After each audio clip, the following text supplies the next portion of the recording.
Good afternoon, everyone. My name is Dr. Miller, and the SCP we're going to be looking at today is SCP-2995. Object Class: Keter. Special Containment Procedures. SCP-2995 is contained on site at Area and housed in a climate-controlled vault, which has been constructed around the anomaly. This vault is insulated against seismic activity and safeguarded by 3 reinforced steel doors. Access to the vault is forbidden, barring emergency maintenance. During these situations, only one Clearance 3 2995 engineer may enter the vault, and they are to be equipped with a batrachotoxin security collar, which must be activated for any breach of protocol. SCP-2995 is positioned in the center of the 3 SCP-2995-1 instances, which form an equilateral triangle around the former. This alignment must be upheld at all costs. SCP-2995-1 must maintain a distance from one another of exactly 4.39 meters. To facilitate this, the instances are bound to one another by a series of carbon fiber reinforced polymer supports. This arrangement must be monitored at all times, and is imperative that any dislocation of SCP-2995-1 be responded to immediately. In the event of a possible containment breach, damage to SCP-2995-1 or movement by SCP-2995, Overwatch is to be alerted to the possibility of an XK-class end-of-the-world scenario. Description: SCP-2995 is a spherical luminous object levitating 1.74 meters from the ground. The mechanism of levitation is unknown. The object itself is approximately 27 centimeters in diameter and generates a distinct red glow. Anything which enters the ellipsoidal space surrounding SCP-2995, this space is 1.51 meters in height and 2.14 meters in width, is destroyed by exposure to SCP-2995's physical properties. See below. A small amount of pressure is required to penetrate this space, approximately 80 newtons per square centimeter. Due to this, ambient atmospheric particles seldom cross the threshold. SCP-2995-1 are a set of 3 identically shaped jadeite columns. The columns are 7.11 meters in height and 45 centimeters in diameter. Topping each instance of SCP-2995-1 is a sculpture of a human hand. While of consistent size, they bear distinct inscriptions, although sharing a similar theme. The inscriptions consist of text and images, the former of which are in Old Chinese. The images correspond to an obscure Chinese religious sect originating from BCE, which is consistent with the site of recovery in common themes present on SCP-2995-1 and at the recovery site include fire, sun worship, avian worship, astrological thaumaturgy, and human immolation. Through a limited amount of data on SCP-2995's physical properties is available. Presently, the object is believed to be a quark-degenerate matter, possibly strange matter, star, making the anomaly's color a result of a gravitational redshift. Relativistic physics indicate that a stellar body maintaining such a diminutive volume, given its mass, approximately 3.14 times 10 to the power of 20 kilograms, according to calculations of SCP-2995's gravity within the threshold, is highly improbable. How SCP-2995 has achieved its size is unknown. By all accounts, SCP-2995 produces thermal energy, electromagnetic radiation, and gravitational force more than sufficient to constitute an XK-class end-of-the-world scenario. These effects, however, are limited to the ellipsoidal space around the anomaly. The dimensions of the space are, in turn, determined by the precise placement of SCP-2995-1 around SCP-2995. It is presently unknown why some amount of visual radiation escapes the field projected by SCP-2995-1, which makes SCP-2995 itself visible to the naked eye. Addendum 2995-001 Recovery and History. SCP-2995 was discovered in 1933 following the Daexi earthquake. While the structure supporting SCP-2995-1 was seemingly designed to insulate the artifact against seismic activity, the earthquake's magnitude and close proximity to the site caused a minute change in the orientation of the columns. Consequently, small amounts of SCP-2995's latent gamma radiation contaminated the area.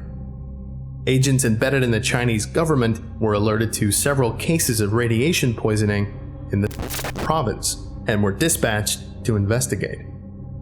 Although public knowledge of ionizing radiation and radiation poisoning was virtually non-existent at the time, the Foundation had previously encountered. Using prototype lead-lined suits, the agents located SCP-2995 and performed an initial evaluation. Using instructions from texts present at the site, the agents were able to return SCP-2995-1 to nearly its original position, reducing gamma radiation to negligible levels. After the artifact's initial stabilization, a second comprehensive evaluation was conducted, during which time the magnitude of the object was discovered. Site 62B was constructed for the sole purpose of containing SCP-2995, and systematic depopulation of the surrounding areas was conducted via. Containment encountered no further difficulties until 1937, during the Second Sino-Japanese War. While Japanese occupation of mainland China did not extend to the region encompassing Site 62B, the disruption of the Chinese government severely impacted the Foundation's ability to maintain communication with and transport supplies to the site. It is believed that this fact was known by Jin Qibang, who then attempted an opportunistic raid on Site 62B on 1937. The attack resulted in the deaths of 11 of the site's 17 staff, leaving barely enough personnel to operate the facility effectively. The following is an informal incident report authored by one of Site 62B's security personnel following the attack. Agent Todd Rayner here. There's 6 of us left, and only 2 of those have the necessary clearance to approach the fucking thing. Not that any of that bullshit matters at this point. 5 of them showed up in the night. Don't know how they passed right under our monitoring systems. Some magic bullshit. I don't know. 2 of them were carrying a third on some kind of thing. When we made contact, Paul, Joe, and me fired at their feet, Joe yelling at them to get back. 2 guys in the front, the ones not carrying the other guy, were holding torches. One of them took his torch and lit the guy being carried on fire. In retrospect, we probably should have just shot them to death when they started doing weird shit, but we were a little too shaken aback by the whole lighting ourselves on fire bit. Anyway, once they'd done that, we were pretty much fucked. When we tried to fire on them, the flames engulfing that guy reached out and ate our bullets. We tried throwing shit at them, and the same thing happened. They kept advancing on us, and the guy on fire just sat there burning, and I guess meditating. He didn't even fucking flinch. His skin was turning black and shriveling up and peeling off, and it was like he didn't notice. The 3 of us retreated into the base and gave the order to lock down the skip. We secured the exterior access, but it didn't do a damn thing. They just melted the door. Reinforced carbon steel. And they just fucking melted it. At that point, me and Paul came up with a long-shot plan. Paul set up some of our demolition charges in the first basement, directly above the access tunnel to the containment vault in the second basement. Me and Joe did our best to make sure the cultists came down that way. Once we had visual contact, I gave Paul the order to blow the floor, and the whole tunnel collapsed, burying those fuckers in about a third of the site's superstructure. After a few minutes, we thought it was safe to declare bogey as terminated.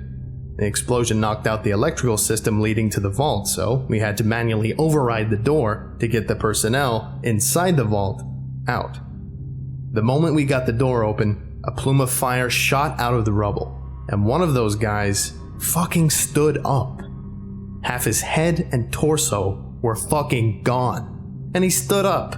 We didn't have time to react. He yanked a giant steel bar out of the rubble and ran it across Joe's face. Just from looking at his head, I could tell that the blow shattered his jaw and pulverized his brain. But that didn't stop him from screaming a few seconds after he got hit. He should have crumpled, but he stayed on his feet, screaming from his misshapen head. Then his fucking face started to melt off. Why not? It wasn't bad enough that we had to die. They had to do some more magical bullshit to us before we died. The guy next to me knocked me over as he tried to get the manual override to close the door, I imagine. But the cultist with the steel bar smacked him straight into the other wall. I don't know why he didn't kill me at the time while I was lying on the floor. Maybe it had something to do with the fact that he was missing a part of his brain. I don't know how I found the strength to stand up either. I looked up and saw Joe lying on the rubble, most of his face melted off, and the one eye left staring at me. He blinked. Even after all that, he was still alive. Maybe he could finally die if I killed that cult fucker, or if I killed the skip. I'm not sure what my plan was as I pushed myself back onto my feet, but I turned towards the vault. He was standing in front of the glowing orb thing, and he lifted his hands up towards it. He was so fixated on it he didn't even notice me moving behind him. I lunged, full force, throwing my entire weight against him, and he stumbled forward into the orb. As I hit the ground, I saw him sucked up into the thing, and his body let off a blinding flash as he disappeared. I couldn't see for a good several minutes, but it didn't really matter because I never left the floor and barely opened my eyes.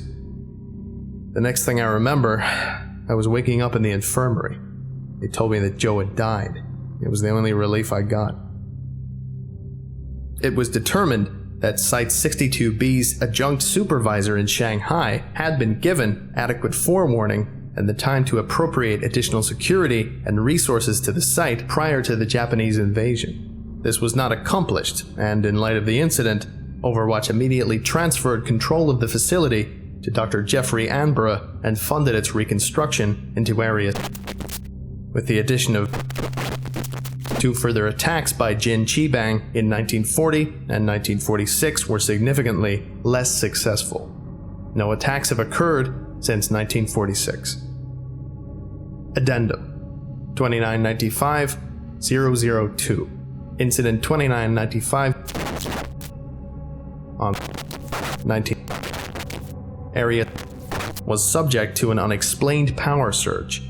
Safeguards prevented critical failure, though many of the facility's systems were sent offline for several minutes. After the site was restored to full functionality, personnel discovered a digital message from an unidentified source in the site's network. My father came from far away. He and his 9 brothers came through the cosmos, bringing light and warmth and life to many worlds.